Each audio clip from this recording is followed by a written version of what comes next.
শেখ হাসিনা বাংলাদেশে আসবে, ইনশাল্লাহ আসবে, জনগণ আনবো, জনগণ আসবে, জনগণের। দর্শক, 13 তারিখ আওয়ামী লীগের দেওয়া লকডাউন সফল করার জন্য গোপালগঞ্জ থেকে 50,000 আওয়ামী লীগ কর্মী ঢাকার উদ্দেশ্যে রওনা দিছে। এই 13ই নভেম্বর কোন বাকশালপন্থীকে বাংলার রাজপথে আমরা নামতে দেব না।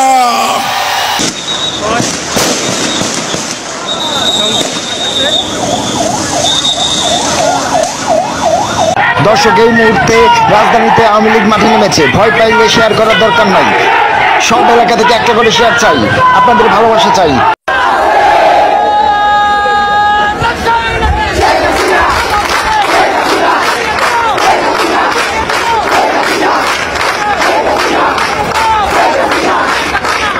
বিএনপি ক্ষমতায় আসার আগেই যা শুরু করছে, আসার পরে কি করবে আপনি একটু চিন্তা করুন। আপনি যে জায়গাটা দাঁড়ায় আছেন, আপনার থাপ্পড় মেরে কালকে বলবো চাঁদা দে, চাঁদা না দিলে যে আপনার ব্যবসায়ীর মতো মাইরা থেকে চলে যাবে। যে পাথরটা ছিল, পাথরটা নিতে গিয়া মানে ভাই আমার মতো 3 জন উঠানো লাগবে পাথরটা। এখানে আরো মানে পুরুষরাই ওটা উঠাইতে, একজন পুরুষ উঠাইতে অনেক কষ্ট হয়। পাথরটা এখানে ছিল, রক্তের দাগও এখনো মুছে নাই। আজকে আপনি একটা কথা চিন্তা করেন, যেই আওয়ামী লীগ থাকাকালীন 17 বছর যে কাজগুলো হাইডে করতো, সেই কাজগুলো এখন প্রকাশ্যে করতেছে বিএনপি।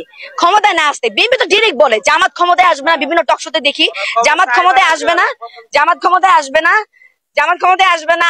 এনসিপি তো শুক্র 2 দিন, তাহলে ক্ষমতায় আসবে কি বিএনপি। বিএনপি ক্ষমতায় আসার আগেই যা শুরু করছে, আসার পরে কি করবে আপনি একটু চিন্তা করুন। আপনি যে জায়গাটা দাঁড়ায় আছেন, আপনার থাপ্পড় মেরে কালকে বলবো চাঁদা দে, চাঁদা না দিলে যে আপনার ব্যবসায়ীর মতো মাইরা থেকে চলে যাবে। এরকম হবে, ব্যাপারটা হবে এরকম, বুঝছেন। যদি কোনো সরকার দেশ চালাইতে না পারে, অবশ্যই তার পদত্যাগ আমরা চাবো। কারণ আমাদের দেশটা হচ্ছে আপনার সোনার বাংলা, সোনার বাংলাটাকে তো আমরা নষ্ট করতে দিতে পারি না।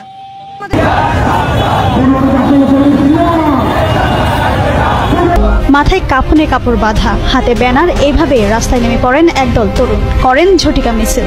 তারা নিষিদ্ধ সংগঠন ছাত্রলীগের নেতা। দর্শক, 13 তারিখ আওয়ামী লীগের দেওয়া লকডাউন সফল করার জন্য গোপালগঞ্জ থেকে 50,000 আওয়ামী লীগ কর্মী ঢাকার উদ্দেশ্যে রওনা দিছে। এই